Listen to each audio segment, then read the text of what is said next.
ఈరోజు Ramana భాషణములు question number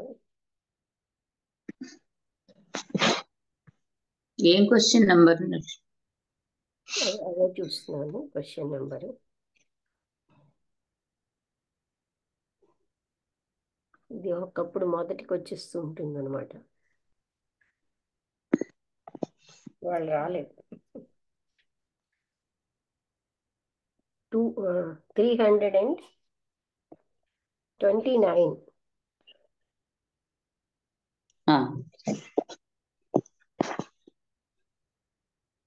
ఓం శ్రీ గురుభ్యో నమః.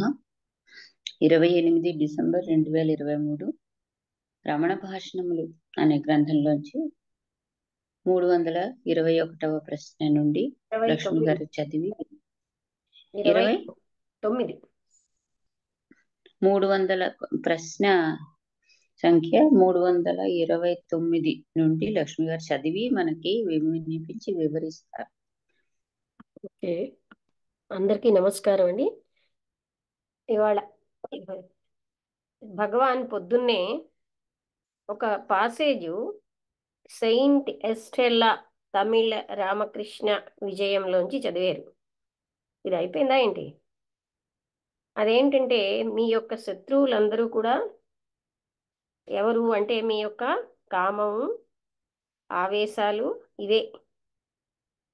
మీరేమో గాయపడ్డారంటే లోపలికి అంతర్ముఖం చేసుకుని ఆ గాయానికి కారణం చూసుకోండి. అంటే మనకి గాయపరిచే వాళ్ళు ఎవరు బయట కాదు, లోపలే ఉన్నారు అని అది చెప్పడం అనమాట కదా.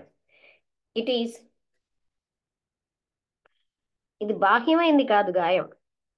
బాహ్య కారణాలన్నవి కేవలంగా మనం పైన ఆపాదించినవే. మిమ్మల్ని మీరు గాయపరుచుకోలేకపోతే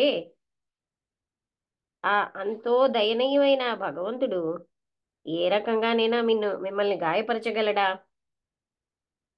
ఇంకా భగవాన్ ఏం చెప్పారంటే, సెయింట్ ఎస్టెల్లా మంచి మహర్షి, సెయింట్ అనమాట. ఆయన టీచింగ్స్ ఏమో చాలా బాగుంటాయి అని ఆయన చెప్పారు. తర్వాత 330 Bhagavan asthmatic being asthmatic is hoarse in throat. ఆయనకు కూడా ఆస్థమా ఉందన్నమాట, నాలాగే. ఆయన ఆయన యొక్క గద్గదంగా ఉంది గొంతుగా. ఆరెంజెస్ తీసుకొచ్చారు ఆయనకి ఇవ్వడానికి. అయితే మామూలుగానే అందరికీ ముక్కలు పంచిపెట్టారు. భగవాన్ ఏమో తన గొంతుకుని క్లియర్ చేసుకుంటూ తనకిచ్చిన ఆరెంజ్ని స్పిట్ అవుట్ అంటే ఉమ్మేశారనమాట. ఆయన ఏం చెప్పారంటే, ఆయన దాన్ని ఉమ్మేయాలి. ఒక జెంటిల్మన్ అడిగారు, బహుశా అది మీకు సూట్ అవ్వదేమో, భగవాన్ యొక్క హెల్త్కి సూట్ అవ్వదేమో అన్నారు. అంటే మహర్షి అన్నారు,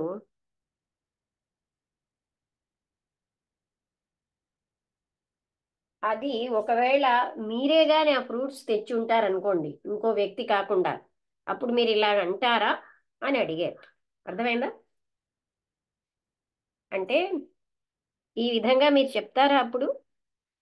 ఆ ఇంకో వ్యక్తి బదులు మీరే ఆ ఫ్రూట్స్ తెస్తే? అంటే ఇంకో వ్యక్తి కనుక భగవాన్ హెల్త్కి సూట్ అవ్వదు ఇవన్నీ అంటున్నారు, కానీ మీరు తెస్తే మీరు ఎలా అనగలరా అన్నారు. తర్వాతది 331 మిసెస్ రూమా జెన్నింగ్స్ అని ఒక అమెరికన్ లేడీ. ఆవిడ అంతర్జాతీయమైనటువంటి శాంతి దళంలో ఉండి అడిగారు, ఈ శాంతి యొక్క వ్యాపించడం ఈ ప్రపంచంలో ఆ విషయమే. భగవాన్ ఏం జవాబు చెప్పారంటే, ఆత్మశాంతిని పొందితే దానంతటదే వ్యాపిస్తుంది, ఏ ప్రయత్నం లేకుండా. అంటే వ్యక్తి ఏ ప్రయత్నం చేయకుండా దానంతటదే వ్యాపిస్తుంది.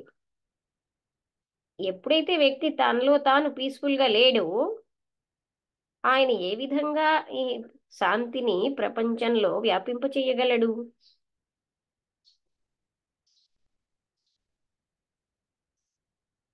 అయితే ఆమె అడిగారు, ఈస్టర్న్ కంట్రీస్లో అంటే మన తూర్పు దేశాలలో ఈ ఆత్మ గ్రహించడం అన్నది సైంటిఫిక్ అప్రోచ్ ఉన్నది అని అన్నారు.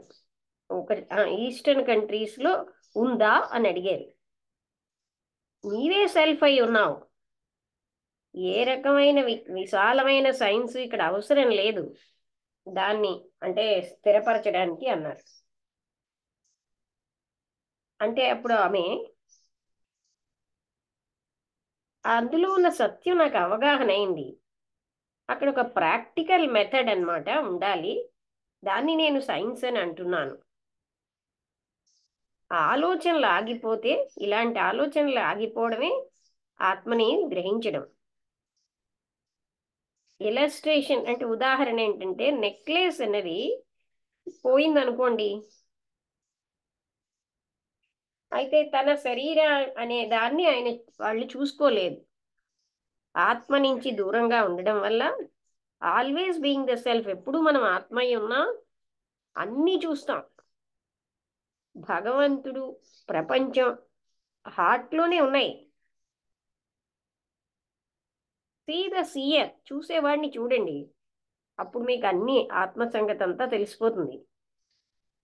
మీ యొక్క అవుట్లుక్ మార్చుకోండి, లోపలికి చూడండి, ఆత్మని కనుక్కోండి.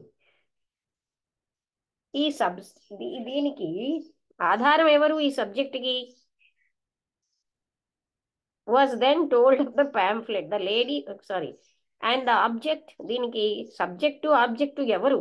ఈ రకమైనటువంటి హూ ఇస్ ద ఆధారం ఎవరు, కర్త ఎవరు, కర్మ ఎవరు, దాన్ని తెలుసుకోండి. అన్ని సమస్యలు నమస్తే అమ్మ. నమస్కారం, Ramana మహర్షిది అవుతున్నారండి.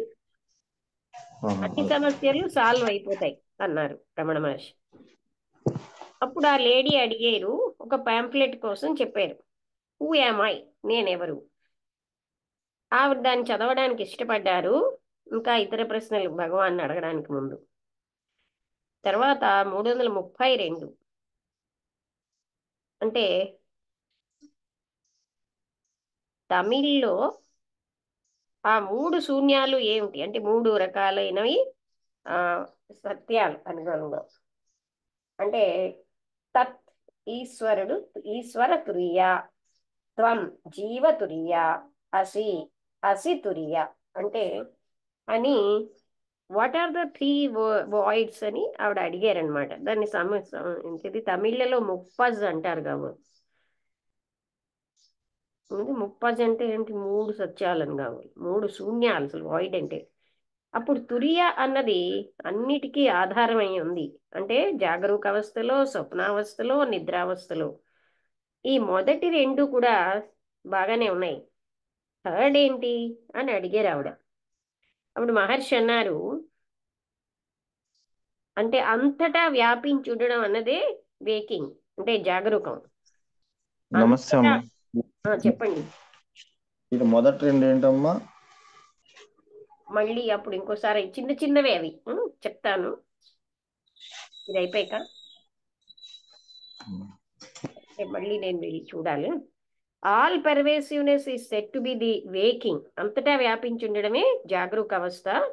All shining is said to be the dream, అంతటా ప్రకాశించేదే స్వప్నావస్థ. అంటే అనంత అంటే ఈ పర్ఫెక్షన్ అన్నది నిద్ర అని అంటున్నారు కదా. ఈ 3 అసీతురియ విచ్ అండర్లైజ్ దీస్ అసీతురియకి అంటే లోపల ఉండేది ఆ నిద్రే కదా అని అన్నారు మహర్షి. ఇది చాలా విచిత్రంగా ఉందని అన్నారు ఆవిడ. అంతే, there is no limit to polemics. Listen, polemics అంటే ఏమిటి నాకు కరెక్ట్గా తెలియదు. ఈ పాలమిక్స్కి లిమిట్ లేదంటున్నారు.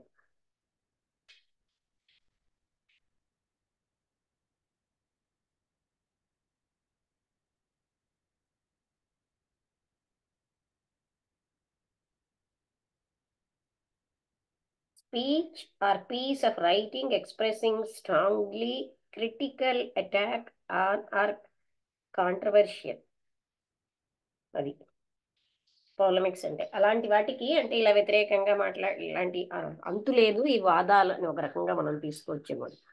అంటే వీటికి అంతు లేదు అన్నారు ఈ పాలమిక్స్. అప్పుడు there is no limit. Listen, వినండి అందరూ. అంటే వాళ్ళు ఏమంటారంటే మహావాక్య తత్వమసి అనేది సామాన్యమే. మరొకటి ఏంటంటే 5 పదాలు ఉన్నాయి. తత్వం, అసి, అతి, నిజం is the most secret one taught by Dakshinamurthy. Dakshinamurthy గారు చాలా రహస్యంగా చెప్పిన విషయం ఏంటంటే తత్వ, తత్ అంటే అది, త్వం నీవు, అసి అయ్యున్నావు, అది అతి నిజం చాలా సత్యమని ఇన్ సైలెన్స్ అంటే ఆయన సైలెన్స్ లో బోధించారు. Corresponding to the 5 words they formulate 5 states. ఈ 5 రకాలైన స్థితులని నిర్మిస్తున్నాయి అన్నారనమాట. అగైన్ విచారాన్ని చూడండి. విచార సాగరం ఆధర్ అంటే విచార సాగరం అన్నది ఒక పుస్తకం అనమాట. అది రాసిన ఆయన ఆధార ఫ్రమ్ అధిష్టాన, ఆధారాన్ని అధిష్టాన్ని వేరు చేసేట. ఆయన ప్రకారం తాడన్నది ఆధారం. అది ఎప్పుడైతే పాములా కనబడిందో అది వేరేగా ఉంది. ఈ తాడన్నది అధిష్టానం. ఎందుకంటే అది అది నిజంగా ఉన్న దాని నుంచి భిన్నంగా కనబడింది. అది ఏదై ఉందో దానికి భిన్నంగా కనబడింది అనమాట. ద రోప్ ఈజ్ అధిష్టాన. అందుకని అది నిజంగా ఏదై ఉందో దానికి భిన్నంగా కనబడింది కనుక దాన్ని అధిష్టానం అన్నారు. That is common. సన్యాస అధిష్టాన అంటే అగైన్ ఇది దాని యొక్క కనబడడం పాముగా అది విశేష అధిష్టానం. అంటే సామాన్య సామాన్య అధిష్టానం. సారీ, రోపుగా కనబడడం అన్నది రూపు ఆధారంగా ఉండడం. అలా కాకుండా తాడు పాముగా కనబడడం అన్నది విశేష అధిష్టానం. అప్పుడు క్వశ్చన్ ఏమో వస్తుంది ఏంటంటే ఈ అధిష్టాన జీవుడి యొక్క అధిష్టానం ఒక్కటే. That of Ishvara is another. ఈశ్వరుడు వేరు. How can these 2 adhishthanas become one? ఈ 2 అధిష్టానాలు ఒకటి ఎలాగవుతాయి? ఆయన ఏం చెప్తున్నారంటే there are the same adhara for both the adhishthanas. 2 అధిష్టానాలకి ఆధారం ఒకటే. ఇంకా ఆయన ఏం చెప్పారు? ఎన్నో రకాలైనటువంటి ఖ్యాతిస్. అసత్ ఖ్యాతి, రోప్ బీయింగ్ ప్రెసెంట్ అంటే అది స్నేక్గా కనబడడం. అంటే తాడు ఉంది, పాముగా కనబడుతున్నది. ఈజ్ నాట్ ప్రెసెంట్ దేర్ అంటే ఆ స్నేక్ అన్నది అక్కడ లేదు, కానీ అది కనిపిస్తుంది. సత్ఖ్యాతి అంటే రోప్ అనేది స్నేక్గా కనబడడం. రోప్ బీయింగ్ ప్రెసెంట్ అంటే అక్కడ తాడు ఉంది, అది మాత్రం స్నేక్గా అంటే పాముగా, అది లేని పాముగా కనబడుతోంది. సత్ఖ్యాతి అంటే రోప్ ఇట్ సెల్ఫ్ లుకింగ్ అంటే అది కేవలంగా పాముగానే ఉంది. నాకేమో ఈ 2 ఒకలాగే ఉన్నాయి కదా. అది పాముగా కనబడుతోంది, ఇది పాముగానే ఉంది. పాము అనే ఇంకా రోప్ అన్నది అక్కడ లేదు. మూడోది ఆత్మఖ్యాతి అంటే రోప్ ఏమో ఐడెంటిఫై అవ్వలేదు. Remembrance of snake formerly seen elsewhere creates the illusion. అంటే ఎక్కడో చూసిన పాముని అలాగా చూడడం భ్రాంతి. అఖ్యాతి అంటే సంపూర్ణంగా అసత్యం. అలాగే ఆనయత ఖ్యాతి అంటే మానసికమైన ఊహాత్మక చిత్రం పాము కోసం అది ప్రొజెక్ట్ అయింది, అక్కడ ఉన్నట్టుగా కనబడుతుంది. ఎన్ని ఖ్యాతులు ఉన్నాయి? అనిర్వచనీయ ఖ్యాతి అంటే అది ఎక్స్ప్లెయిన్ చెయ్యలేంది, వివరించలేని ఖ్యాతి. ఇక్కడ క్వశ్చన్ ఏంటంటే వస్తుంది, ఈ ప్రపంచం అన్నది వీటిలో దేనికైనా చెందుతుందా? అది భ్రాంత సత్యమా? అది మన యొక్క గత అనుభవంలో యొక్క ఫలితంగా ఉంది. ఇది నిజం అవ్వచ్చు ఆ సమయానికి, ఒక సమయంలో నిజం. అది ఎప్పుడు నిజమే అవ్వాలి. ఎప్పుడైతే ఒక సమయంలో నిజమైందో అన్ని స్థితుల్లో అది నిజమే అవ్వాలి. అప్పుడు ఆయన ఇలా ప్రశ్నిస్తున్నారు, ఇలా చెప్తున్నారు. అనుభవం మనకి నిజం అవ్వాల్సిన అవసరం లేదు. నిజమైన స్నేక్ని చూడకపోవడం వల్ల, ఆ పిక్చర్ ఒక్కటే చూడడం వల్ల దానికోసం ఒక ఇంప్రెషన్ వచ్చింది. అందుకని రోపుని స్నేక్గా అనుకోవచ్చు. ఈ విధంగా ఈ ప్రపంచం అన్నది నిజం కాదు.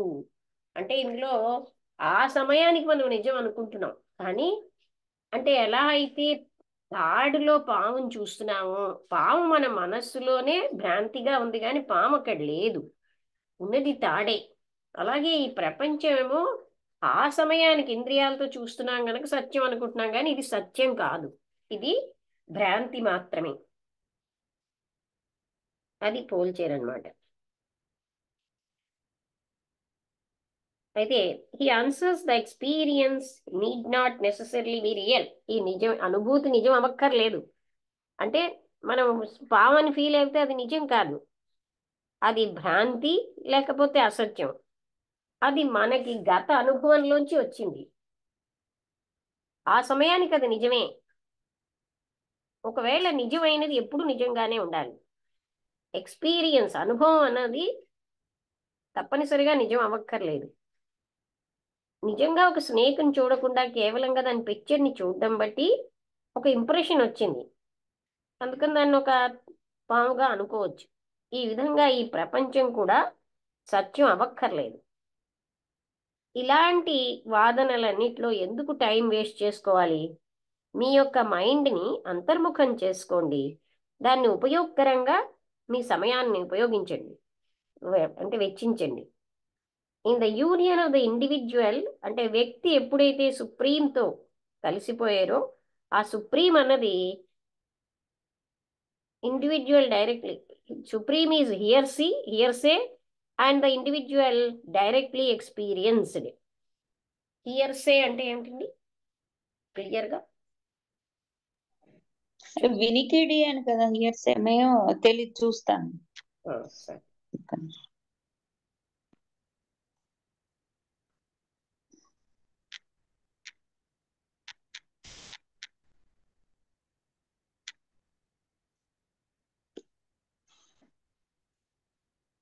hearsay evidence.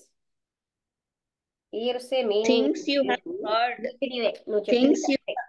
అవునవును, అంటే కరెక్టే. అంటే అప్పుడు ఈ ఇండివిజువల్ సుప్రీంతో కలిసినప్పుడు ఈ సుప్రీం ఏమో వినికిడిగా ఉంటాడు, ఇండివిజువల్ డైరెక్ట్గా ఎక్స్పీరియన్స్ చేస్తున్నాడు. మీరు డైరెక్ట్ ఎక్స్పీరియన్స్ని ఉపయోగించవచ్చు, అందుకని మీరెవరో మీరు చూసుకోండి. ఇక్కడ ఈశ్వరుని ఎందుకు మెన్షన్ చేశారు? ఎందుకంటే మీరు ఈ జగత్తు చూస్తున్నారు, ఇది ఎక్కడి నుంచి వచ్చిందో తెలుసుకోవాలనుకుంటున్నారు. వాళ్ళు ఏమంటారంటే ఇది భగవంతుడి చేత సృష్టించబడింది. ఒకవేళ మీకు తెలిసిందనుకోండి, అదే భగవంతుడే దీన్ని క్రియేట్ చేసేయడని అంతటినీ కూడా మీ మైండ్ ఎప్పుడు కొంచెం తృప్తి పడుతుంది, అండ్ అదేమోని బికమ్స్ లెస్ రెస్ట్లెస్ దెన్, అది ఇంతకు ముందు కంటే మీకున్న రెస్ట్లెస్నెస్ తగ్గుతుంది. కానీ అది రియలైజేషన్ కాదు, మీరు మిమ్మల్ని మీరు తెలుసుకున్నప్పుడే రియలైజేషన్, అదే సంపూర్ణత, అదే రియలైజేషన్. ఈ పోలమిక్స్ అంతటిని కన్క్లూడ్ చేసి, అంటే మొత్తం అంతటిని యొక్క సారం ఏంటి అంటే, ఆధర వృత్తి ప్రభాకర అనే దాన్ని రాసిన ఆయన ఏం చెప్తున్నా అంటే 350,000 పుస్తకాలని అది పుస్తకం రాసేట ముందు చదివారట. What is the use? లాభం ఏమిటి? Can they bring in realization of the self? అవి ఆ పుస్తకాలు ఆత్మసాక్షాత్కారాన్ని తేగలవా? విచార సాగరం అన్నది లాజిక్తో ఉంది, అది టెక్నికల్ పదజాలాలతో ఉంది. ఇవన్నీ కూడా ఈ వాల్యూమ్స్ అన్నీను, అంటే ఈ పుస్తకాలన్నీ ఏదైనా నిజమైన లక్ష్యాన్ని కలిగి ఉన్నాయా? ఏదేమైనప్పటికీ కొంతమంది ప్రజలు వాటిని చదువుతున్నారు, అప్పుడు మహాత్ముల్ని వెతుక్కుంటున్నారు, వాళ్ళ ఆన్సర్లు వాళ్ళు ఇవ్వగలరేమో అని వాళ్ళ ప్రశ్నలకి. వాళ్ళని చదవాలంటే, ఆ పుస్తకాలు చదవాలంటే న్యూ డౌట్స్, కొత్త డౌట్స్ అన్నవి అంటూ వస్తాయి. వాటిని సాల్వ్ చేయాలి. Is a source of pleasure to them. ఇలా వాళ్ళకి వచ్చిన డౌట్స్ ని ఇంకొకళ్ళు ఎవరో సాల్వ్ చేస్తే వాళ్ళు ఎంతో ఆనందపడుతున్నారు. అదొక ఆనందంగా ఉంటుంది వాళ్ళకి.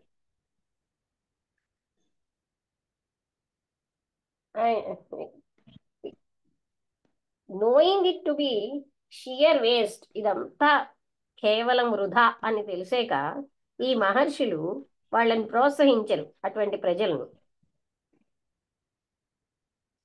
వాళ్ళని ఒక్కసారి ప్రోత్సహిస్తే ఇంకా అంతు ఉండదు. ఆత్మలోకి ఇంకో విచారణ చేయడం బట్టే into the self can be of use. అదే ఉపయోగం. అంటే అది వాళ్ళకి అంటే అది హ్యాబిట్ అవ్వలేదు కనుక మిగతా చదవడాలు, ఎక్కడికైనా తిరగడాలు, ఎంత దూరమైనా వెళ్ళిపోతారు అన్నిటికీ. అంటే లోపలికి వెళ్ళడమే కష్టం కనుక అది అంటే ఇంటర్నల్ గానే సెల్ఫ్ ని మనం రియలైజ్ చేయగా, అంటే మనలోనే ఉన్నదాన్ని అదే తెలిసే ఉన్నాము, అడ్డులు తొలగిస్తే ఉన్నదే అది. Only the enquiry into the self can be of use those familiar with logic బాగా తెలిసిన వాళ్ళు వృత్తి ప్రభాకర విచార సాగర ఆర్ సూత్ర. అంటే అందులో అంతా కూడా లాజిక్కే.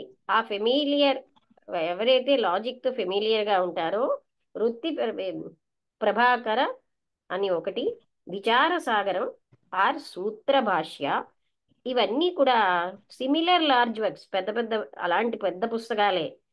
వాటిని cannot really small works like truth revealed, dealing only with the self.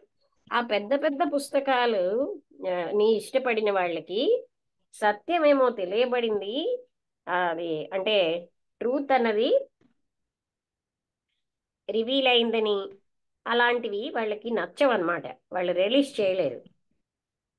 Dealing only with the self తోటే డీల్ చేయండి. And that pointedly to because they have accumulated vasanas. అవన్నీ చదివి వాళ్ళు ఏం చేసుకున్నారు? వాసనలు పోగు చేసుకున్నారు.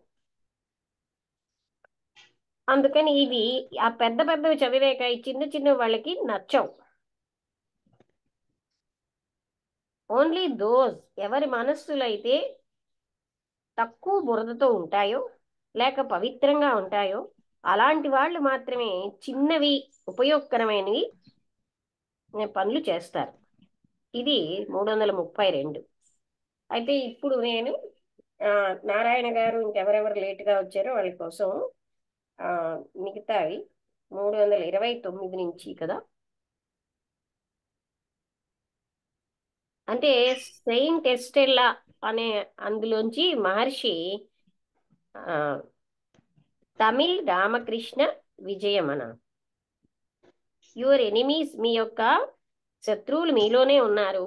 కామము, ఆవేశాలు, ఇవే మీ శత్రువులు.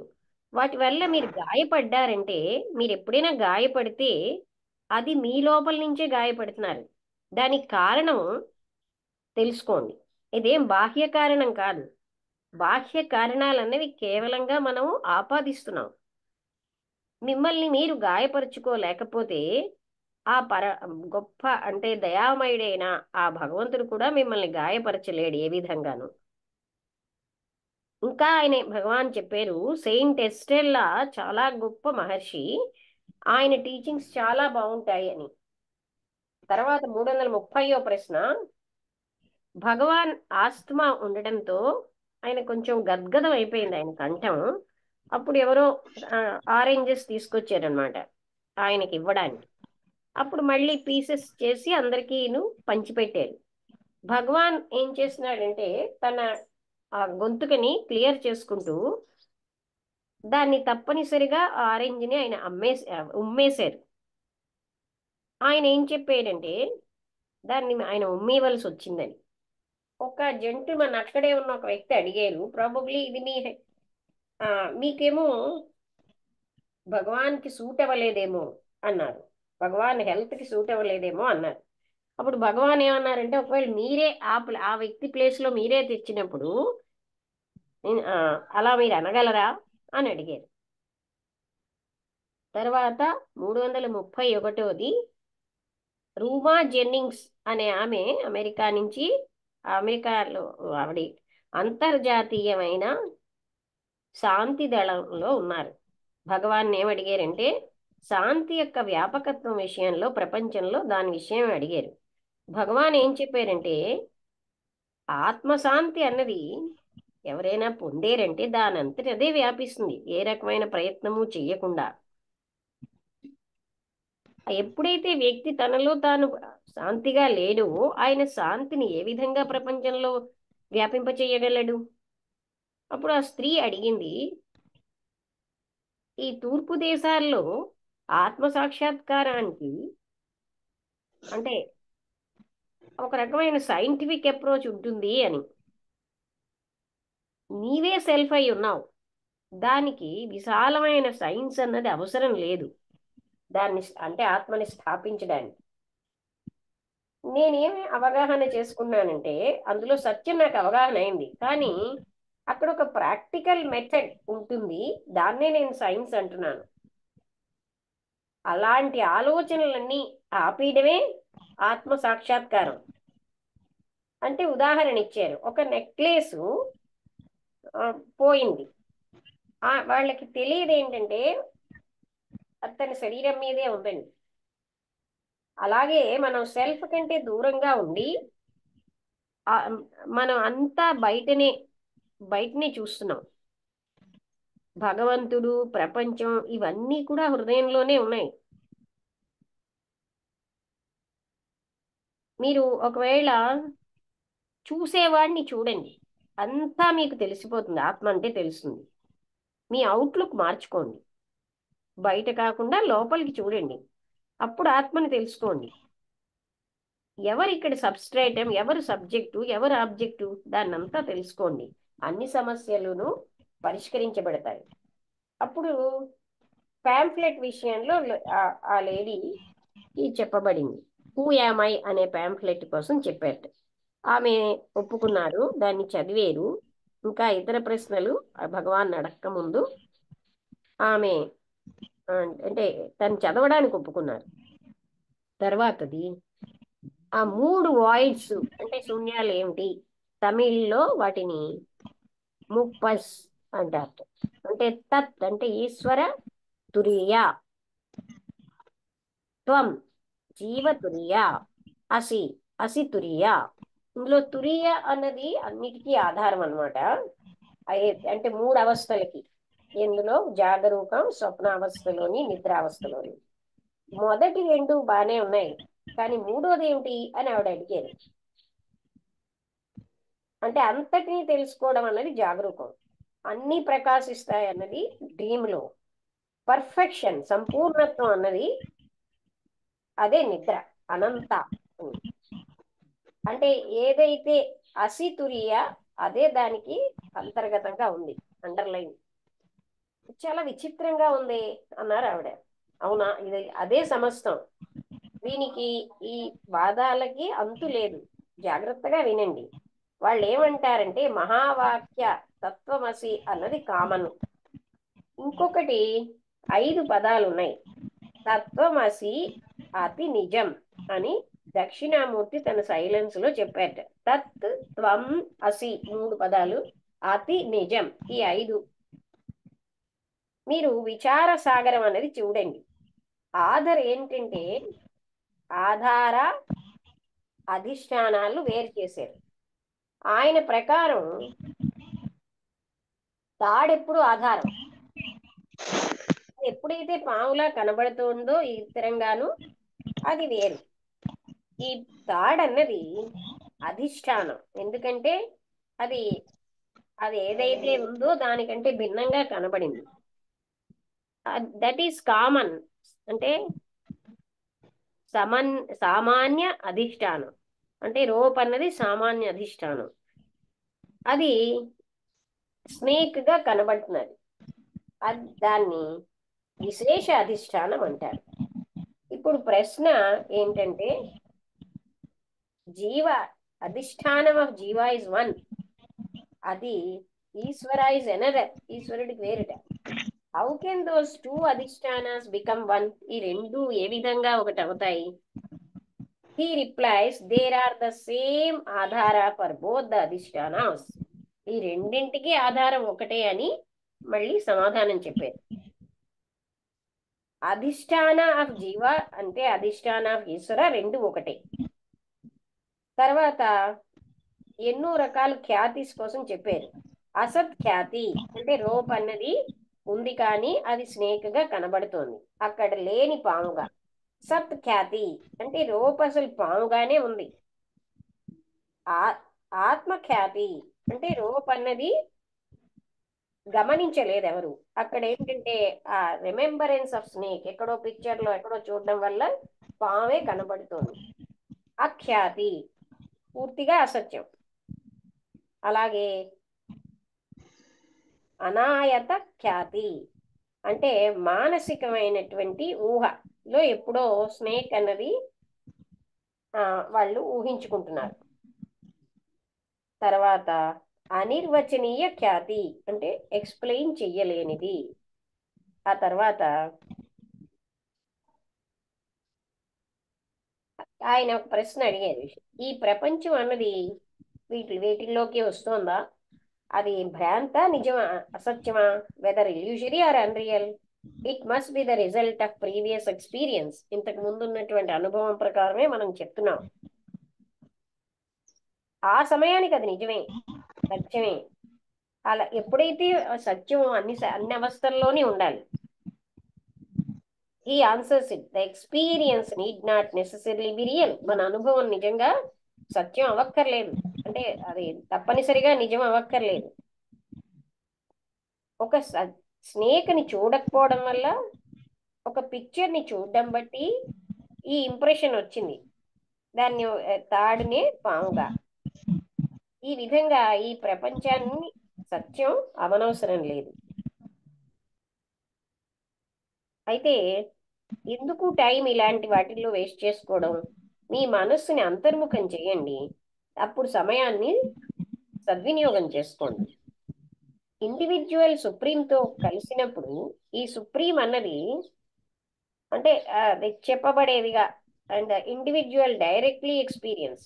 ఇండివిజువల్ ఏదైతే ఎక్స్పీరియన్స్ చేసాడో సుప్రీం ఈజ్ హియర్సే అంటే అది అంటే వినికిడే అవుతుంది.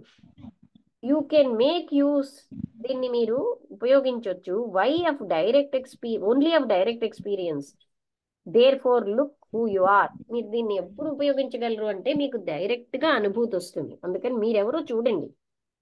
ఈ why is Ishwara mentioned then? ఈశ్వరుని ఎందుకు మెన్షన్ చేశారు అని ఆయనే అడిగారు.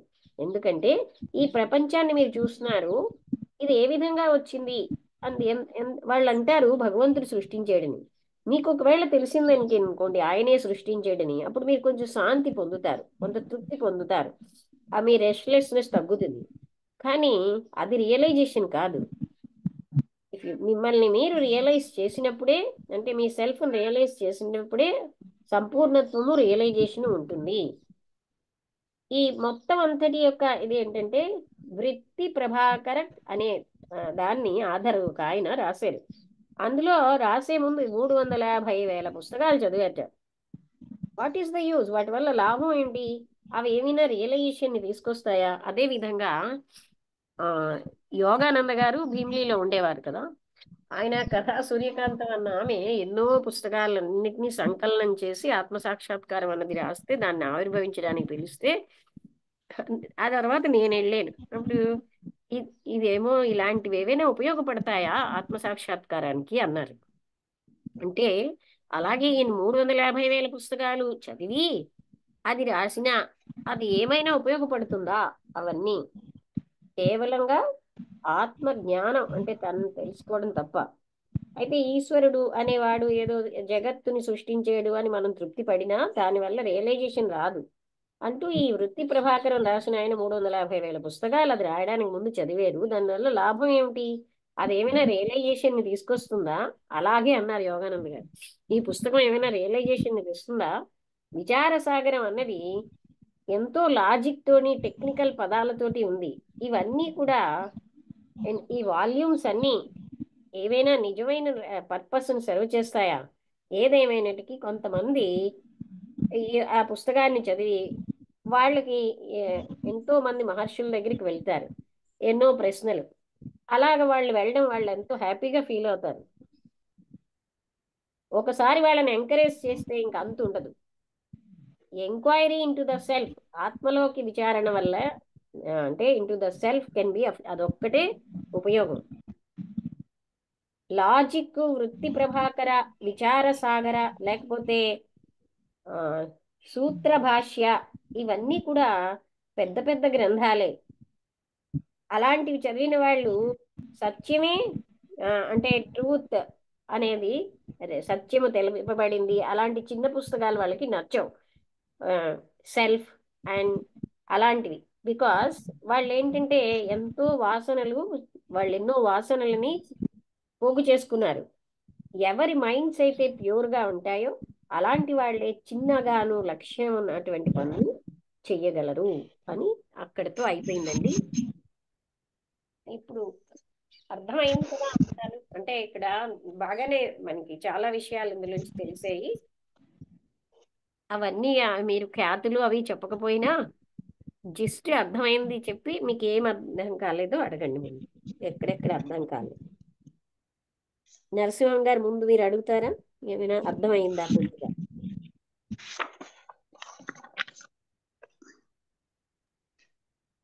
అర్థమైందండి. ఉమ్. అంటే ఏమనుకో ఇనిషియల్ గా ఎవరో ఫ్రూట్స్ ఆఫర్ చేశారు స్వామి, అది రమణ మహర్షికి. ఉమ్. ఈయనకి ఆస్తమా ఉండటంతో ఆరెంజెస్ ఊసేశారంట.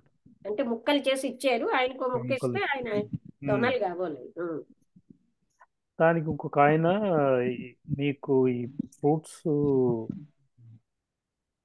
మీకు ఈ బాడీకి సరిపోలేదేమో, సూట్ అవ్వలేదు అనమాట. దానికి మహర్షి ఏమన్నారంటే, ఆ, ఈ ఫ్రూట్స్ మీరు ఆఫర్ చేస్తుంటే ఇదే క్వశ్చన్ మీరు అడిగేవాళ్ళ అన్నారు. ఉమ్. ఉమ్. తర్వాత ఫారినర్, అమెరికన్ అంటే అనుకుంటా మీరు సెయింట్ చెప్పిందని. ఎస్టెల్లా అనేది మొదట 329ది. ఆ, ఆ, ఆ మంచి మహర్షి అన్నమాట.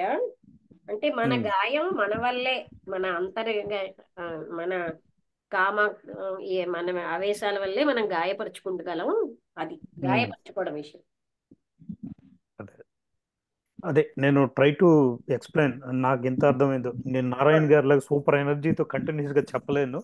I try to. అలాగే పర్వాలేదు, ఎంత మీకు జ్ఞాపకం ఉంటే అంతే. తర్వాత ది ఫారినర్, అది అమెరికన్ అనుకుంటా, రూబా జెన్నింగ్స్ అన్నారు కదా. ఆ, అమెరికన్ పేరా? సో లేడీ డివోటీ అడిగారంట. రూమా జెన్నింగ్స్ కరెక్టే. సో ఈ ఈస్టర్న్ కంట్రీస్ లో అంటే ఆమెకు అర్థమైంది సైంటిఫిక్ మెథడ్ ఏదన్నా ఉంటుందా, ఆ, మనం ఆత్మని రియలైజ్ చేసుకోవడానికి. దానికి మహర్షి అన్నారు, అలాంటి మెథడ్స్ ఏం లేవు, కానీ మీరు చూసేది ఎవరో తెలుసుకోండి అన్నారు. ఉమ్. ఇంకా త్రీ వాయిడ్స్ అని మీరు ఏదో చెప్పారు. త్రీ వాయిడ్స్, జాగరూక అవస్థ, మనకి స్వప్న అవస్థ, మళ్ళీ ఇంకేంటి. అంటే ఒకవేళ సత్యం అయితే అన్ని టైముల్లో ఉండాలి కదా. ఆ, ఉమ్, అది తర్వాత ప్రపంచం. ఇంకొక ఆస్పెక్ట్, మళ్ళీ ఇంకా థాట్